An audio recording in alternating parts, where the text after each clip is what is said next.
समय गया फिरता नहीं, झट ही करो निज काम।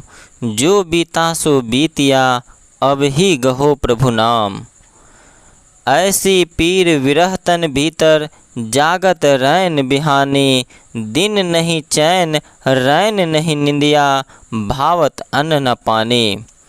अर्थात विद्यार्थी जीवन ब्रह्मचर्य पालन के लिए ही है। मनोयोग पूर्वक ब्रह्मचर्य पालन करते हुए विद्या अध्ययन करना चाहिए। जो मनोयोग पूर्वक पढ़ते हैं वे अपने जीवन का उच्चतर लक्ष्य प्राप्त करते हैं।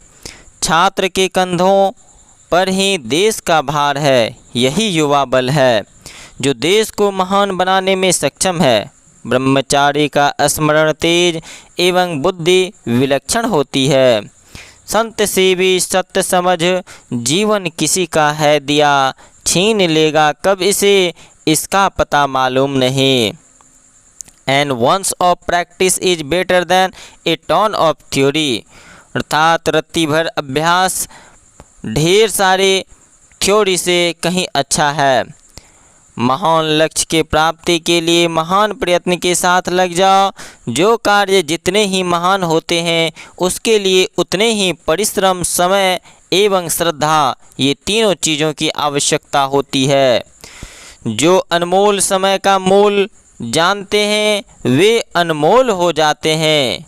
जो अनमोल समय का मोल जानते हैं वो अनमोल हो जाते हैं। और जो अमूल्य समय का मूल्य न समझकर उसका दुरुपयोग करते हैं उसका दुर्नाम एवं दुर्गति सुनिश्चित है। पुनः जो अनमोल समय का मोल जानते हैं वे अनमोल हो जाते हैं। जो अमूल्य समय का मूल्य न समझकर उसका दुरुपयोग करते हैं उसका दुर्नाम एवं दुर्गति सुनिश्चित है। जब तक हमारी शक्ति क्षीण न हुई युवावस्था है। युवावस्था तभी तक जीवन को सफल बना सकते हैं। तो आइए, क्रांति की ज्वाला है, बाहरी नींद नहीं भीतरी। हमें भीतरी क्रांति की आवश्यकता है। जहाँ क्रांति ना हो समझना ज्ञान वही है, ज्ञान वहाँ नहीं है। जहाँ क्रांति ना हो समझना ज्ञान नहीं है। ज्ञान अग्नि की भांति है, प्रज्वलित अग्नि की भांति, और जो ज्ञान से गुजरेगा वह अग्नि से जलकर कुंदन हो जाता है। माता पिता शिक्षक पंडित और पुरोहित और सब तो दे सकते हैं, बोध नहीं। ये सभी सब चीज़ दे सकते हैं, दुनिया की तमाम चीज़ें, लेकिन बोध नहीं। वे शरीर और मन तो दे सकते हैं, चेतना नहीं। चेतना जगाने के लिए आवश्यकता है एक अमूल्य क्रांति की, और इस क्रांति को घटाने के लिए आवश्यकता रहती है बोध की, ज्ञान की, और ज्ञान के लिए आवश्यकता है सद्गुरु की। तो मैं बता दूं, मैं एनके आशीष GDH स्टडी में आप लोगों का स्वागत करता हूं। तो आप लोग इसे शुरू से अंत तक सुने। इसमें बहुत ही ज्वाला की भांति शब्द है जो कि आप लोगों को सुनते ही वह प्रज्वलित करते रहेगी। आप लोग इसे एंड तक जरूर सुने और देखें। तो आइए मैं बता दूं कुछ और बातें। ध्यान है निर्विचार चैतन्य की अवस्था, जहाँ होश तो पूरा हो और विचार बिल्कुल न हो। तुम तो रहो लेकिन मन न बचे। मन की मृत्यु होश पूर्वक ध्यान है। मन की मृत्यु होश पूर्वक ध्यान है। तो दूभर है मार्ग, उस दूभर से गुजरना होगा, और इसलिए उद्यम चाहिए। इतनी महान प्रयत्न करने की आकांक्षा चाहिए, बहुत महान प्रयत्न करने की आकांक्षा चाहिए, अभिप्सा चाहिए। तुम अपने को दांव पर लगा दो। मोक्ष खरीदा जा सकता है, लेकिन तुम अपने को दांव पर लगाओ तो ही। इसमें कम में नहीं चलेगा, इससे कम में नहीं चलेगा। अपने को दांव पर लगाना पड़ेगा। कुछ और तुमने दिया वह देना नहीं है, वह कीमत नहीं चुकाई तुमने। अपने को पूरा दे डालोगे तो ही कीमत चुकती है और उपलब्धि होती है। सुई के छेद से ऊंट का निकल जाना कहीं संभव है? सुई के छेद से ऊंट का निकल जाना संभव हो सकता है, पर ईश्वर के राज्य में धनी का प्रवेश संभव नहीं, ऐसा स्वामी विवेकानंद जी कहते हैं। इसका कुछ रीज़न है। जो अहंकारी हो जाता है धनी व्यक्ति, उसके लिए कहा गया है। और एक उक्ति है कि जब धर्मदास जी को सारा उसका धन ले लिया गया, तब उसे जब आंतरिक धन हुआ तब उसका नाम रखा गया धनी धर्मदास जी। और ऐसे ही बहुत व्याख्यान हैं जिसमें कि उनका सारा जगह ज़मीन ले लिया गया, फिर जब वह ध्यान की उपलब्धि करे तो पुनः उसे दे दिया गया, इस वास्ते कि तुम ये समझना कि ये जो है ये तुम्हारा नहीं है और तुम इसे अपने गुरु का, अपने इष्ट का समझकर इसका पालन करना। तो आइए और आगे जानते हैं। 2015 सारिपुत्र था बुद्ध का शिष्य। वह परम अवस्था को उपलब्ध हुआ। उसने भीतर का महामंत्र सुन लिया। जिस दिन उसने महामंत्र सुना, बुद्ध ने कहा, अब तू जा और लोगों को शिक्षा दे। उसने कहा, अब मेरा कहीं जाने की इच्छा नहीं, मन नहीं होता है। बुद्ध ने कहा, इसलिए भेजता हूँ क्योंकि पहले तू बाहर पकड़ा हुआ था, वह भी बंधन था। अब कहीं तू भीतर न पकड़ जाए, वह भी बंधन है। जैसे बाहर से भीतर आने में कुछ ही कठिन थी, अब बाहर से जाने में कठिनाई है। जैसे बाहर से भीतर आने में कठिनाई थी, वैसे अब अब बाहर जाने में कठिनाई है। अर्थात भीतर आने में तो पहले कठिनाई थी, लेकिन अब जो है बाहर जाने में कठिनाई है। परम छुटकारा चाहिए, वह न भीतर हो और न बाहर। परम सिद्ध तो वही है जिसकी कठिनाई खो गई। वह बाहर भीतर ऐसे आता जाता है जैसे हवा का झोंका आता जाता है। न बाहर आने में कोई अड़चन है, न भीतर जाने में कोई अड़चन है। बाहर तो कुछ है, अर्थात बाहर कुछ नहीं है, अब भीतर नहीं। बाहर नहीं, भीतर नहीं है, दोनों एक तरह हो गया। तो कुछ है जो आसक्त है संसार से, फिर कुछ है जो आसक्त हो जाते हैं आत्मा से। दोनों आसक्त हैं और दोनों बंधन में है। परम मोक्ष फलित नहीं हुआ। ज्ञानी वही है जिसका अब कोई बंधन न रहा, न बाहर न भीतर, जिसका प्रवाह सहज है। जैसे तुम किसी को चांटा मारना चाहते हो, जब तुम चांटा मारना चाहते हो, तुम्हारी सारी ऊर्जा, तुम्हारी शरीर ऊर्जा हाथ में आ जाता है। जितना भी शारीरिक ऊर्जा है वह चांटा मारने वक्त हाथ में आ जाता है। इसलिए तुम कमज़ोर हो। कमज़ोर आदमी भी जब चांटा मारता है तो बहुत ज़ोर से मारता है। तुम आशा नहीं कर सकते थे कि यह आदमी और इतने ज़ोर का चांटा मारेगा। यह साधारण हाथ नहीं रहा, ऊर्जा हाथ में आ गई, लेकिन चांटा तुम नहीं मार पाते। हजार कारण हो सकते हैं, जिंदगी जटिल है। जिसको तुम चांटा मारने जा रहे हो उससे कुछ स्वार्थ है, वह पूरा करना जरूरी है। तुम चांटे को रोक लेते हो, ऊर्जा के वापस होने का कोई उपाय नहीं। यह वैज्ञानिक शोध है, अत्यंत आधुनिक, कि शरीर से बाहर तो ऊर्जा के जाने का मार्ग है। बाहर गई ऊर्जा को भीतर लाने का कोई मार्ग नहीं। शरीर का जो ऊर्जा है उसे बाहर ले जाने का मार्ग है, लेकिन बाहर से जो है ऊर्जा शरीर के अंदर नहीं ला सकते, जो ऊर्जा बाहर चला गया। तो जो ऊर्जा हाथ में आ गई अब वह हाथ में रुकेगी। अगर तुमने चांटा नहीं मारा, चांटा किसको मारा इससे फर्क नहीं पड़ता। तुम हवा में ही चांटा मार दो तो भी ऊर्जा बाहर निष्कासन हो जाएगा, लेकिन ऊर्जा को भी लाने, वाले स्नायु शरीर में नहीं है, वह वहीं अटकी रहेगी। और इस तरह तुम बहुत सी ऊर्जा 24 घंटे में शरीर के अलग अलग हिस्सों में अटका लेते हो। फिर तुम ध्यान में बैठो, वह सब अटकी ऊर्जा बाधा डालेगी। इसलिए तुम कहते हो पैर में दर्द हो रहा है, कहीं चींटी चढ़ रही है, कहीं यह कमर में कुछ मालूम होता है, कहीं गर्दन में खुजलाहट आती है। यह सब काल्पनिक नहीं है, यह सब काल्पनिक नहीं है, यह तुम कल्पना नहीं कर रहे हो, यह हो रहा है। क्योंकि कभी तुम खाली बैठे नहीं, कुछ न कुछ में लगे रहे, ऊर्जा संलग्न थी। अब तुम खाली बैठे हो तो जहाँ जहाँ ऊर्जा बैठी है, अटकी है, वहाँ वहाँ से बेचैनी, रेस्टलेसनेस पैदा होगा। मैं सदा जोर देता हूँ कि प्रत्येक ध्यान के पहले शरीर के ऊर्जा को बाहर फेंकना अर्थात रेचन करना जरूरी है। रेचन तुम्हें सहयोगी होगा। 10 मिनट दौड़ लो, कूद लो, उछल लो, सारी जमी ऊर्जा को बाहर फेंक दो, फिर बैठ जाओ। जैसे तूफान के बाद शांति आती है, ऐसे रेचन के बाद शरीर हल्का हो जाता है, उसकी बेचैनी खो जाती है।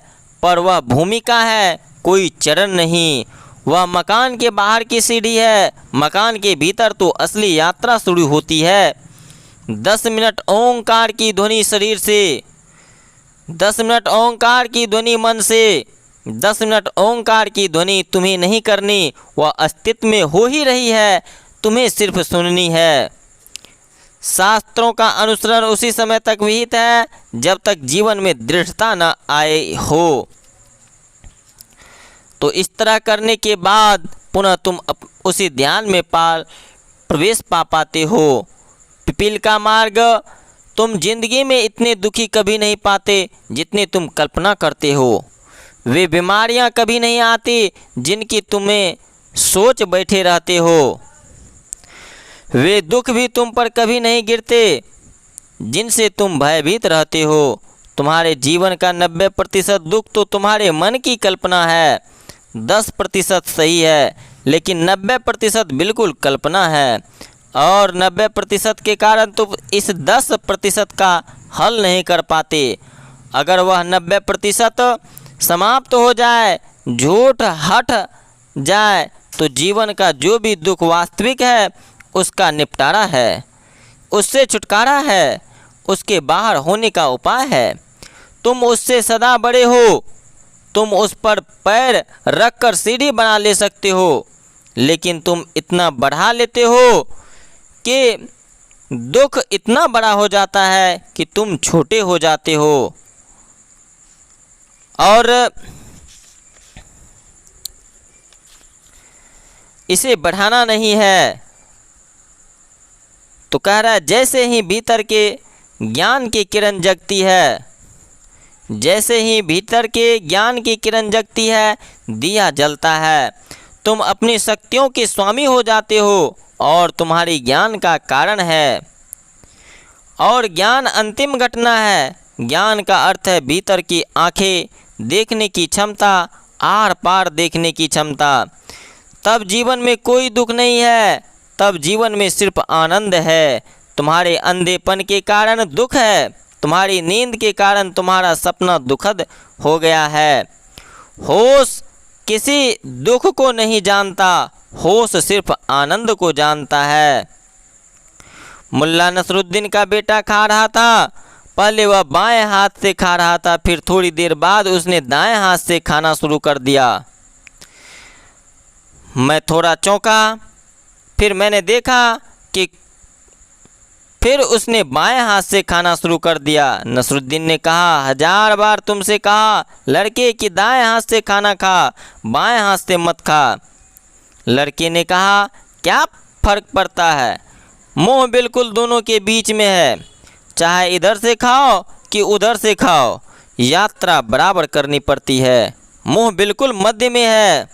सुख और दुख के मध्य में खोजना, किसी बिंदु को वही सतत हो सकता है। ठीक मध्य में संतुलन है, सम्यकत्व है। वहाँ न यह अति है न वह अति है। जैसे तराजू हो, जैसे तराजू होता है, वह जो मध्य में कांटा है, बीच में अस्थिर, वही तुम हो सकते हो। पर इस पर वजन पड़ा, थोड़ी देर में थक जाओगे, दूसरी तरफ वजन डालना पड़ेगा। दूसरी तरफ वजन डालना पड़ेगा। अगर तुम समाज से मुक्त होना चाहो, और वही संन्यास का अर्थ है,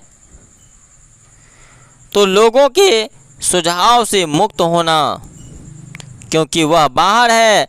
उनके सभी सुझाव बाहर के होंगे और भीतर के ज्ञान में बाधा बनेगी। तुम उनकी सुनना ही मत। अगर तुम भीतर के परमात्मा की सुनना चाहो तो तुम समाज से बचना। अगर भीतर की आवाज़ सुनना चाहते हो तो बाहर की आवाज़ को बिल्कुल द्वार बंद कर देना, अन्यथा बाहर की आवाज़ें इतनी विकराल हैं और इतनी तेज हैं कि भीतर की धीमी मंद आवाज़ खो जाएंगी। वह तुम्हें सुनाई न पड़ेंगी।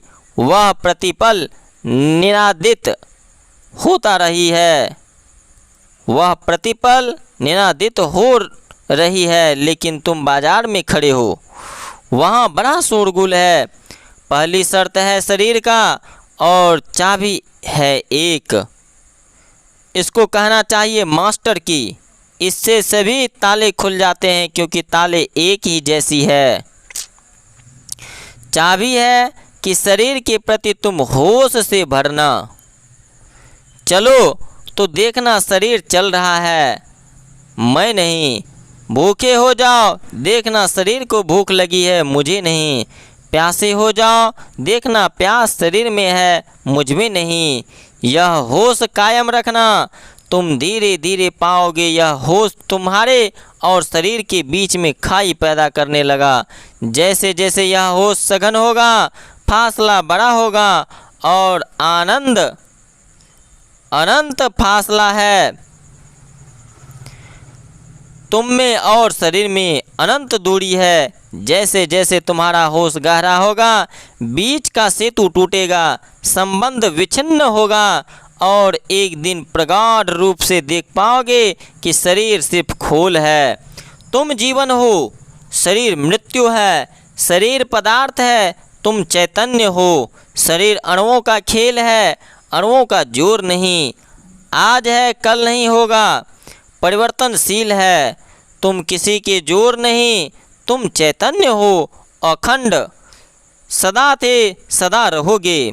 जैसे ही शरीर का पहला प्याज का छिलका अलग किया कि दूसरा छिलका ऊपर आ जाएगा। वह दूसरा छिलका है तुम्हारा मन।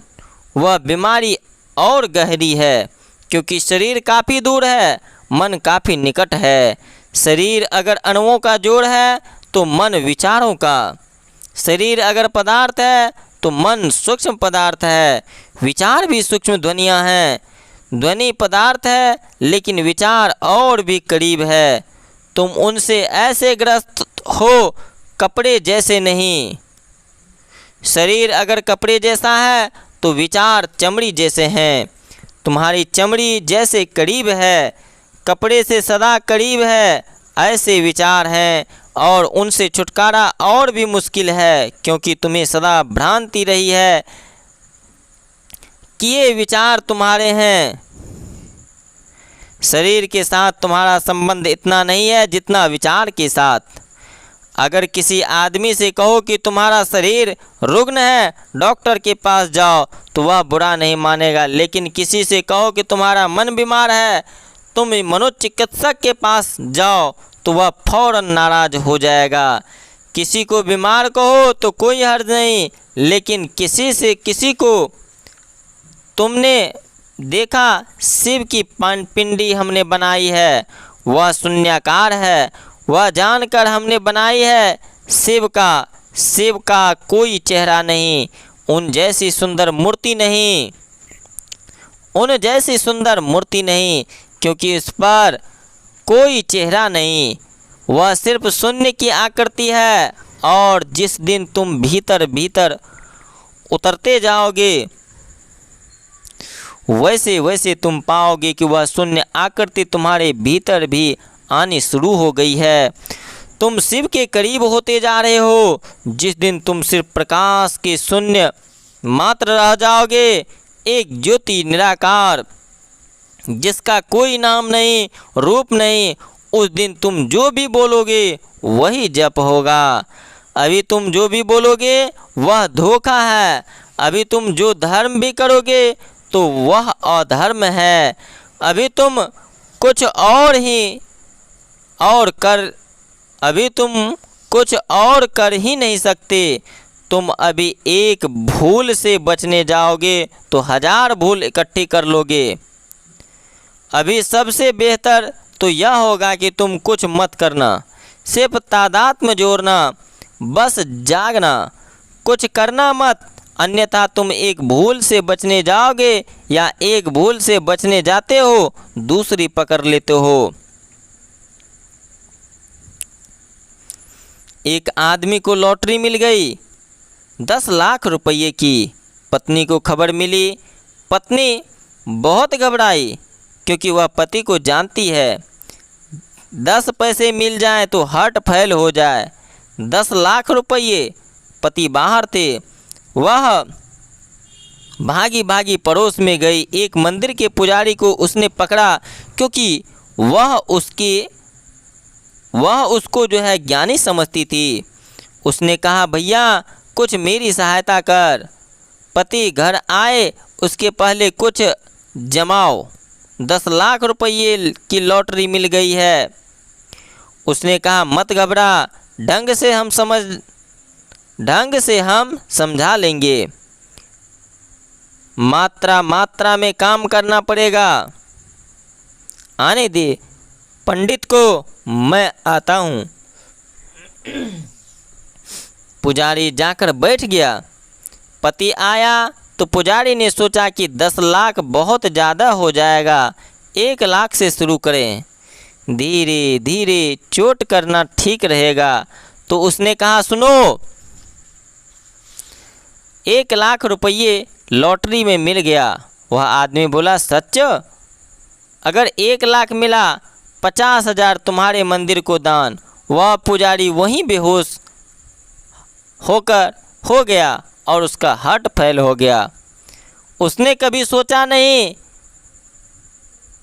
कि 50,000 सुख भी मार डालता है।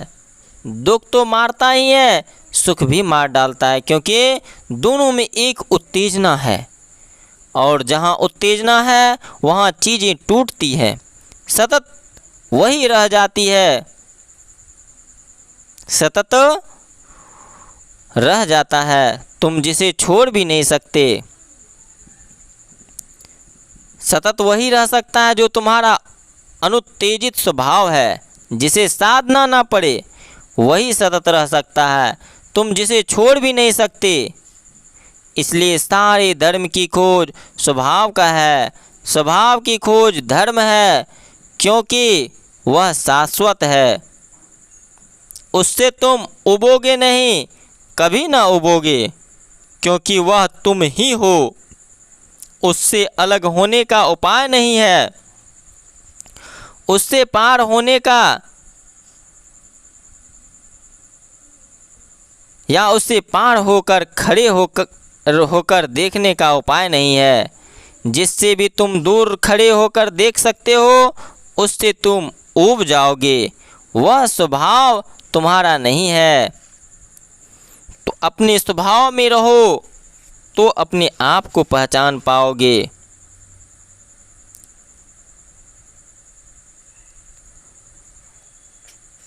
शरीर के साथ तुम्हारा संबंध इतना नहीं है जितना विचार के साथ। अगर किसी आदमी से कहो कि तुम्हारा शरीर रुग्ण है, लेकिन किसी को पागल कहो तो झगड़ा हो जाएगा, क्योंकि शरीर से तो एक फासला है लेकिन मन से हमारा तादात्म्य बहुत गहरा है। तो दूसरा कठिन प्रयोग कठिन तपश्चर्या है। विचारों के प्रति जागना कि कोई भी विचार, कोई भी विचार, वह सुखद हो, दुखद हो, सच हो, झूठ हो, शास्त्र में हो या न हो, परंपरागत हो और या गैर परंपरागत हो, कोई भी विचार हो, मैं नहीं हूँ, विचार भी उधार है, सभी उधार है। वे भी समाज ने तुम्हें दिए हैं, किताब ने तुम्हें दिए हैं, मन ने तुम्हें दिए हैं, वे भी दूसरों से तुम्हें मिले हैं, सीखा है उन्हें तुमने। तुम तो वह हो जो अनसीखा तुम्हारे भीतर आया। तुम चैतन्य मात्र हो, विचार नहीं। विचार तो तुम्हारे ऊपर तरंगों की भांति है, जैसे कूड़ा करकट नदी के ऊपर तैर रहा हो, ऐसे विचार हैं। तुम तो नदी हो, तुम तो चैतन्य की धारा हो। तो फिर धीरे धीरे विचारों की फर्क भी उघारना, तो धीरे धीरे विचारों का पर्त भी उघारना। जब कोई विचार पकड़े तो स्मरण रखना कि मैं नहीं हूँ, यह भी बाहर की धूल है। जैसे दर्पण पर धूल जम जाए, ऐसे विचार तुम पर जम गए हैं। और किसी विचार को अपना मत मानना कि उसके लिए लड़ने को खड़े हो जाओ। अगर लोग विचार से अपना संबंध तोड़ लें, दुनिया में सारे युद्ध बंद हो जाए, किंतु हिंदू, कोई मुसलमान हो या कोई हिंदू हो या कोई जैन, जब विचार के साथ तादात्म्य कर लिए हैं, तुम सिर्फ परमात्मा हो। न हिंदू हो, न तुम जैन हो, न तुम बौद्ध हो, न मुसलमान। तुम्हारा शुद्ध होना ही परमात्मा है। लेकिन तुम सस्ते में उलझ जाते हैं। तुम्हें लगता है हिंदू होना ज़्यादा कीमती है।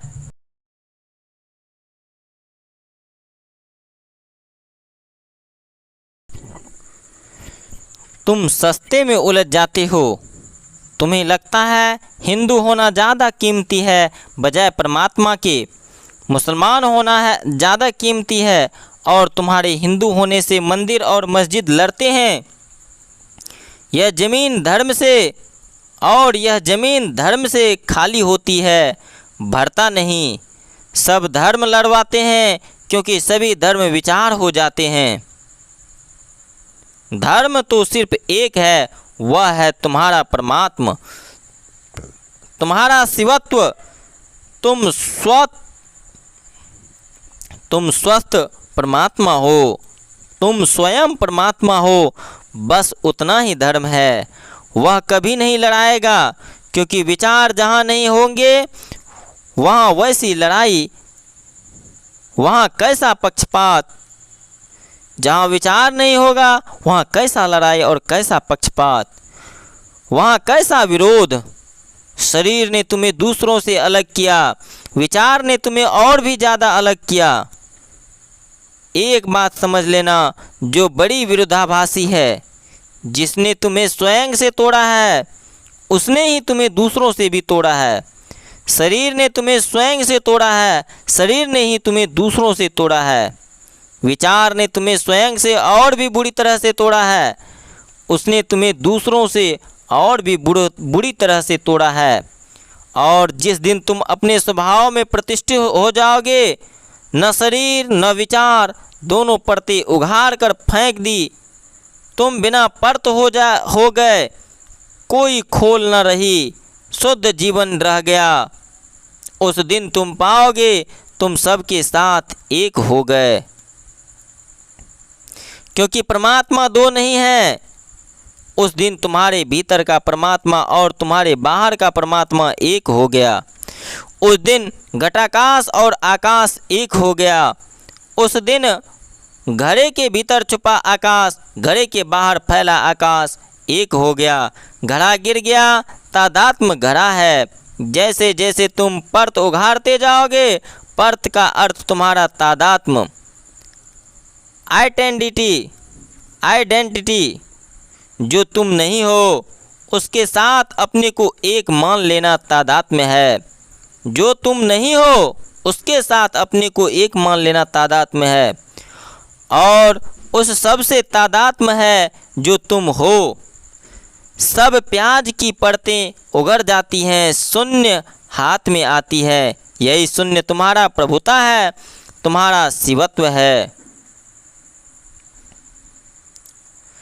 तुमने शिव की पिंडी बनाई है, वह शून्याकार है, वह जानकर हमने बनाई है शिव का कोई चेहरा नहीं है, उन जैसी सुंदर मूर्ति नहीं है, क्योंकि उस पर कोई चेहरा नहीं, वह सिर्फ शून्य आकृति है। और जिस दिन तुम भीतर भीतर उतरते जाओगे वैसे वैसे तुम पाओगे वह शून्य आकृति तुम्हारे भीतर भी आनी शुरू हो गई। तुम शिवत्व के करीब हो जा रहे हो। जिस दिन तुम सिर्फ प्रकाश के शून्य मात्र रह जाओगे, एक ज्योति निराकार जिसका कोई नाम नहीं है, रूप नहीं है, उस दिन तुम जो भी बोलोगे वही जप होगा। एक आदमी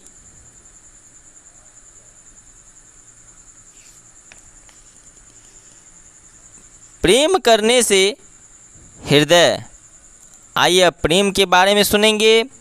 प्रेम करने से हृदय, ध्यान करने से आंखें और शब्द सुनने से कान निर्मल होते हैं। पुनः दोहराऊं, प्रेम करने से हृदय, ध्यान करने से आंखें और शब्द सुनने से कान निर्मल होते हैं। हृदय सदा गुरु के प्रेम से भरा रहना चाहिए। दूसरा पॉइंट, शब्द धुन के लिए जितना अधिक हमारा प्रेम होगा उतनी ही अधिक हमें शांति मिलेगी और हमारी रूहानी उन्नति होगी। यदि प्रेम आ जाए तो जितने जप तप दान पुण्य तीर्थ मूर्ति मंदिर वेद शास्त्र का पठन पाठन आदि जो भी क्रियाएं हैं सब उस प्रेम पर न्यौछावर की जा सकती हैं। इनसे कोई भी वस्तु प्रेम की बराबरी नहीं कर सकती। दो चीज़ें की ज़रूरत है, एक विरह प्रेम शौक, दूसरी मेहनत। अगर मेहनत है प्रेम नहीं या प्रेम है मेहनत नहीं तो कोई लाभ नहीं। जिस समय गुरु के प्रेम का रंग चढ़ता है तो जबान बंद हो जाती है, बाहर की आंखें बंद हो जाती हैं, मन शांत और स्थिर हो जाता है और सूरत के चरणों में, गुरु के चरणों में लीन हो जाती है। परंतु यह रंग चढ़ाने के लिए कपड़ा साफ होना चाहिए। प्रेमी प्रेम के मार्ग पर चलते हुए एक मिनट के लिए भी आराम नहीं ले सकता। इस बेचैनी या बेआरामी में जो खुशी या आराम है वह प्रेम पथ का दीवाना या गुरुमुखी जान सकता है, मनमुख नहीं, कदापि नहीं जान सकता। संत कबीर साहब कहते हैं, प्रेम न बारी उपजे, प्रेम न हाट बिकाए, राजा प्रजा जही रोचे, शेष दे ले जाए। इसका कहना है प्रेम खेत में नहीं उपजता और न ही हाट बाजार में बिकता है कि उसे खरीद ले। और आगे कहते हैं, चाहे राजा हो या प्रजा हो, अगर प्रेम की चाहना है तो उसकी एक ही कीमत है, शीश दे ले जाए। अर्थात अपने अहंकार को खत्म कर ही ले जा सकते हैं। जब मैं था तब हरि नहीं, अब हरि है मैं नाही, प्रेम गली अति सांकड़ी, या में दो न समाहे। अर्थात जब मैं रूपी अहंकार या था तब तक हरि का पता नहीं था, पर अब हरि है, मैं नहीं हूँ, अहंकार नहीं है। प्रेम की गली, परमात्मा का रास्ता इतना संकरा, इतना जटिल है कि इसमें दो का प्रवेश संभव नहीं है। यानी अहंग और प्रेम, या तो प्रेम होगा अहंग नहीं, या अहंग होगा प्रेम नहीं। तीसरी बात भी संभव है, वो है अगर 50% अहंग है तो 50% प्रेम रहेगा, 20% अहंग है तो 80% प्रेम होगा। अर्थात जितना अधिक अहंग शून्य हो जाए उतना ही अच्छा होगा। जी घट प्रीति न प्रेम रस, फुनि रस ना नहीं राम, ते नर इस संसार में उपज भय बेकाम। उस मनुष्य का जीवन व्यर्थ है जिसके हृदय में प्रेम रस की चाह न हो, जिसकी जिह्वा प्रेम रसना के लिए लोलुप्त नहीं है। ऐसे नर इस संसार में जन्म लेकर बेकार हो जाते हैं, अपाहिज हो जाते हैं। ऐसी पीर विरह तन भीतर, जागत रैन बिहानी। दिन नहीं चैन रैन नहीं नींदिया, भावत अन्न न पानी। पुनः ऐसी पीर विरह तन भीतर, जागत रैन बिहानी। दिन नहीं चैन रैन नहीं नींदिया, भावत अन्न न पानी। पोथी पढ़ी पढ़ी जगमुआ, पंडित भया न को। ढाई अक्षर प्रेम का, पढ़े सो पंडित होय। सुखिया सब संसार है, खाए और सोवे। दुखिया दास कबीर है, जागे और रोवे। शब्द योग के लिए कुछ वाक्य हैं। शब्द धुन के लिए जितना अधिक हमारा प्रेम होगा, उतनी ही अधिक हमें शांति मिलेगी और हमारी रूहानी उन्नति होगी। सारे जपों का जप, सारे तपों का तप, संपूर्ण संयमों का संयम, संपूर्ण पवित्रता या शुचिता का निचोड़ और सदाचार का भी निचोड़ भाव यह कि वह नाम धुन या शब्द योग ही है। शब्द, नाम तथा सतगुरु केवल ये दो ही जीवन के सच्चे साथी हैं, जो कि यहाँ और इसके बाद भी साथ रहते हैं। शेष सभी संबंधी स्वार्थ के संगी होते हैं और इनका प्रेम प्यार हमें इस दुनिया में वापस लाता है।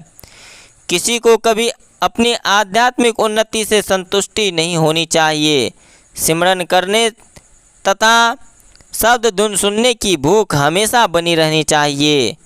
सिमरन करने तथा शब्द धुन सुनने की भूख हमेशा बनी रहनी चाहिए। शब्द ही एकमात्र सार वस्तु है, शब्द ही ज्ञान है और शब्द ही सत्य है।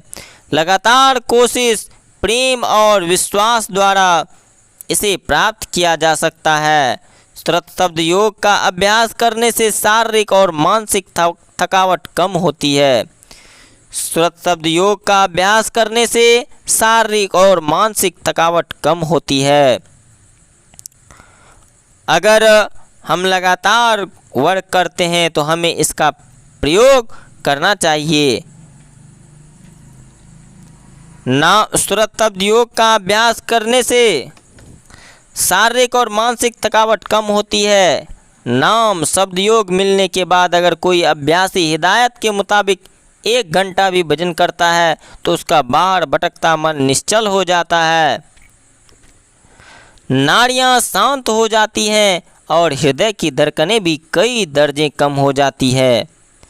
शब्द यह न पैसे देकर खरीदा जा सकता है और न ही मांगने से मिल सकता है और न ही आपके अलावा इसे दूसरा कोई खोज सकता है। आपके लिए निस्वार्थ शुद्ध प्रेम ही इसकी कीमत है। मन को वश करने का दूसरा कोई उपाय सही नहीं है बिना शब्द योग के। शब्द योग के अभ्यास ही मन को वश में कर सकता है और जिसने मन को वश में कर लिया परमात्म तुल्य हो गया।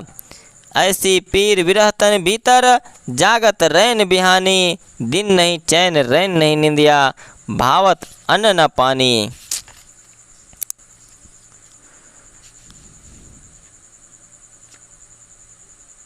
संत न बांधे गाठरी, पेट समाता हो।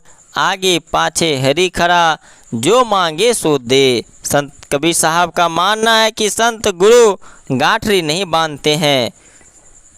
पैसा रुपया का उनके लिए भरपेट भोजन हो गया जाए, बस यही बेहतर है। इसके बाद वो आगे पीछे हरि को ही सदैव देखते हैं। निंदक नेड़े राखिए, आंगन कुटी बंधाए। बिन साबुन पानी बिना, निर्मल करे सुहाए।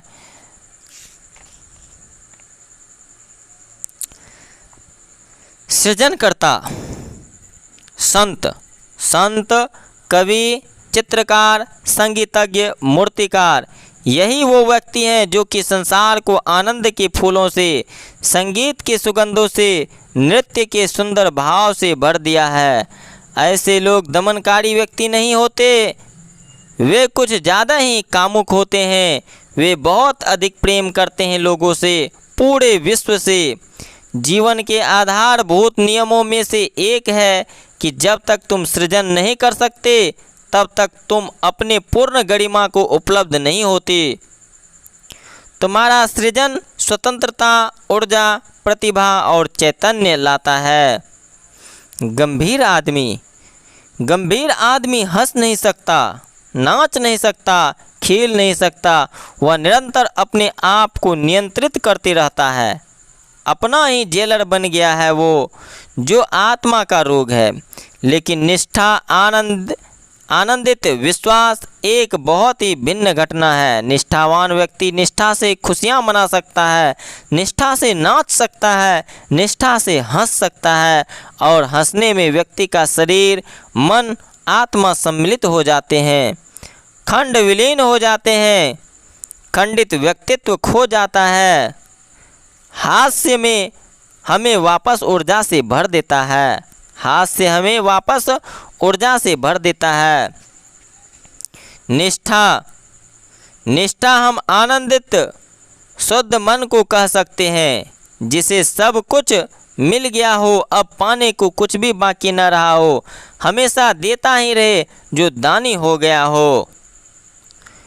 एक निरीक्षण खोज। जब हम आनंदित होते हैं, संतुष्ट होते हैं, तो कुछ सृजन करने का, बनाने का मन होता है, तथा जब आप दुखी और पीड़ित होते हो तो आपको कुछ नष्ट, कुछ विनिष्ट करना चाहोगे या मन करेगा। जिसने सभी चीज़ को दमन किया है वह बड़ा ही विचलित मानव बन जाएगा। गंभीरता सौंदर्य को नष्ट कर देती है, गंभीरता पत्थर की खिरौचे डाल देती है, चेहरे पर गंभीरता घाव बना देती है। जिंदगी फिर एक फूल नहीं रह जाती, एक कांटा हो जाती है। नए आदमी को पैदा करना हो तो आदमी की गंभीरता छीन लेनी पड़ेगी, और अगर बुद्ध की मूर्ति ना हंसती हो तो नई मूर्ति ढालनी पड़ेगी जिसमें बुद्ध हंसते हुए हो। जो स्वयं में स्थित है उसे स्वस्थ आदमी कहते हैं। जिस आदमी को अपने होने में आनंद होता है वही स्वस्थ आदमी है। जिस आदमी को अपने में कोई आनंद नहीं होता वह दूसरों को दुख देकर, पीड़ा देकर आनंदित होने की कोशिश करता है। वह दूसरों को सता कर, दूसरों को टॉर्चर करके सुखी होने की कोशिश करता है। जितने लोगों को सता पाता है उतना ही उसको लगता है कि मैं कुछ कर रहा हूँ, मैं कुछ हूँ।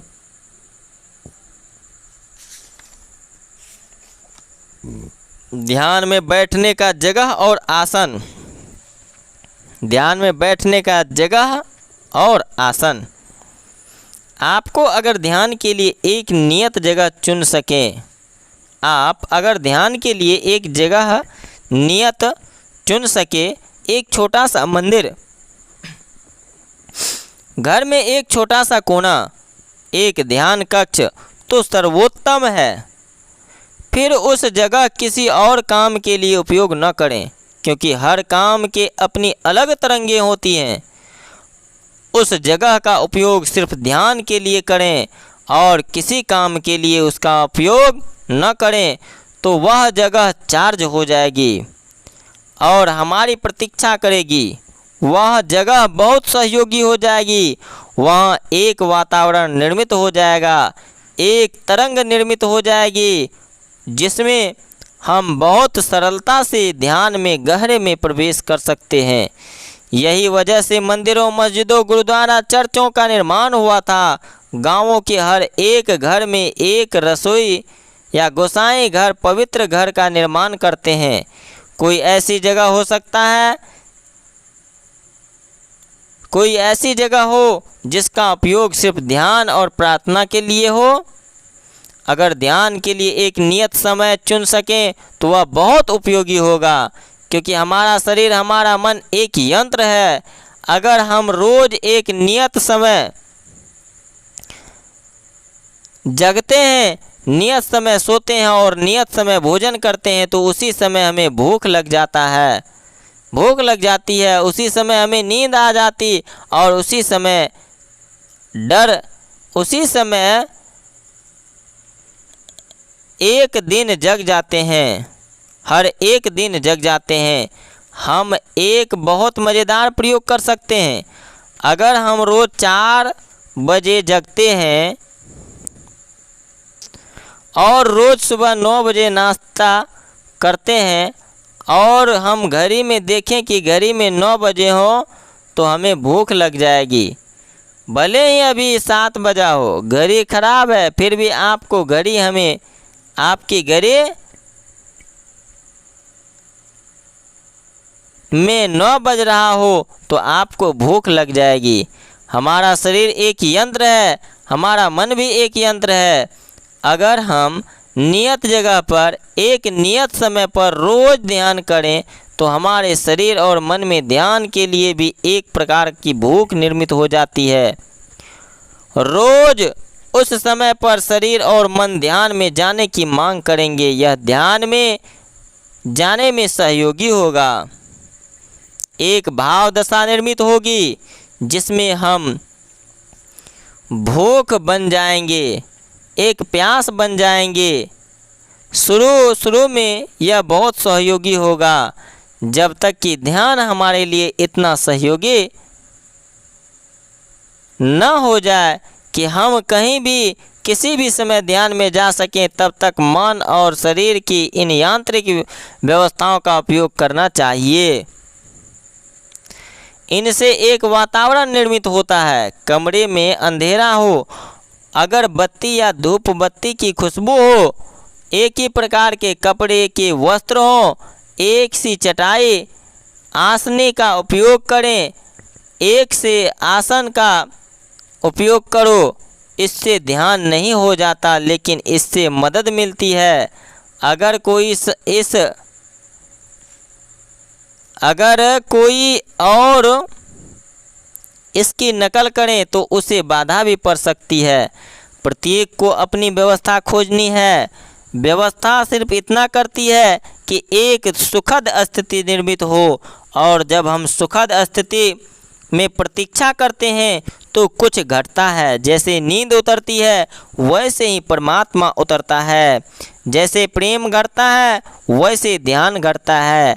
हम इसे प्रयास से नहीं ला सकते, हम इसे प्रयास से नहीं ला सकते, जब इसे ज़बरदस्ती नहीं पा सकते, मतलब इसे हम जो है ज़बरदस्ती भी नहीं पा सकते हैं। नोट याद रखना, आपके इस स्थान में कोई ना प्रवेश करें आपके सिवाय। इस प्रकार हम ध्यान में आगे बढ़ सकते हैं। तो आइए अब नया मनुष्य के बारे में कुछ जानते हैं। नया मनुष्य किसी पुराने का सुधरा हुआ रूप नहीं है, वह एक सातत्य है। वह एक सातत्य नहीं है, एक परिष्कार नहीं है। नया मनुष्य एक सर्वथा अभिनव मनुष्य का जन्म है, असंस्कारित, जो न किसी देश का हो न किसी धर्म का हो, जिसे स्त्री और पुरुष में, गोरे और काले में, पूर्व और पश्चिम में, उत्तर और दक्षिण में कोई भेदभाव न हो। नया मनुष्य पृथ्वी का नमक होगा। वह इसकी फिक्र करेगा कि जीवन की खुशियों में, जीवन के सुखों में वृद्धि कैसे हो, जीवन में अधिक सृजनात्मकता, अधिक सौंदर्य, अधिक मानवीयता, अधिक करुणा कैसे आए। हम ऐसे लोग निर्मित कर सकते हैं जो निश्चल हों, प्रेम पूर्ण हो, जिनकी श्वास में स्वतंत्रता हो, जो स्वतंत्र होने में एक दूसरे की मदद करते हों, जो एक दूसरे की सृजनात्मकता के लिए सहयोगी हों, जो अपनी गरिमा, अपना सम्मान प्राप्त करने में एक दूसरे की मदद करें। नए मनुष्य का अर्थ जो अपनी अभिप्साओं के अनुसार, अपनी उत्कट अंतःप्रज्ञा के अनुसार और क्षण क्षण में जिएंगे, जो किसी आने वाले कल और कल के आश्वासनों से में नहीं फंसे, और जो किसी आदर्शों के अनुसार नहीं बल्कि स्वयं में एक आदर्श हो। नए व्यक्ति की तलाश करनी हो तो पुराने व्यक्ति को ठीक से पहचान लेना जरूरी है, क्योंकि पुराने को मिटाना पड़ेगा तो ही नए का जन्म हो सकता है। पुराने व्यक्ति की क्या खूबियां हैं वे हमें पहचान लेनी चाहिए, और तो शायद हम नए व्यक्ति को जन्म देने में समर्थ हो जाएंगे। और सच्चाई तो यह है कि अगर कोई भी व्यक्ति ठीक से पहचान ले कि पुराना आदमी क्या है, तो वह एक क्षण को भी पुराना आदमी रहने की ओर राजी नहीं रहेगा।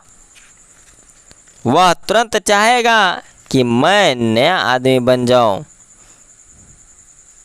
संतानें हम पैदा कर रहे थे और जिम्मेवारी हम परमात्मा पर थोप रहे थे, और जब तक हम जिम्मेवारी दूसरों पर थोपते हैं तब तक जीवन में कोई क्रांति नहीं ला सकते। जिम्मेवारी खुद लेनी होगी, जिम्मेवारी खुद लेनी होगी।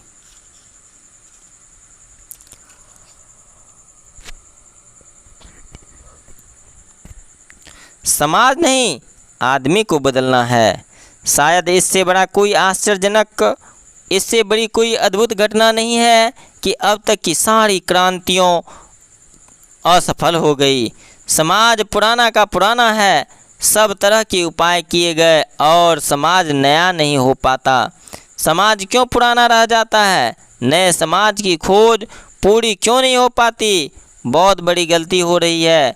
समाज को बदलने की कोशिश चलती है। आदमी को बिना बदले हुए समाज सिर्फ एक झूठ है। समाज सिर्फ एक शब्द है। समाज को कहीं ढूंढने जाइएगा तो मिलेगा नहीं। जहाँ भी मिलता है आदमी मिलता है, समाज कहीं नहीं मिलता। इसलिए समाज नहीं बदल पाता है, और समाज अगर मिल भी जाए तो बदलेगा कौन? यदि व्यक्ति बिना बदला हुआ है तो समाज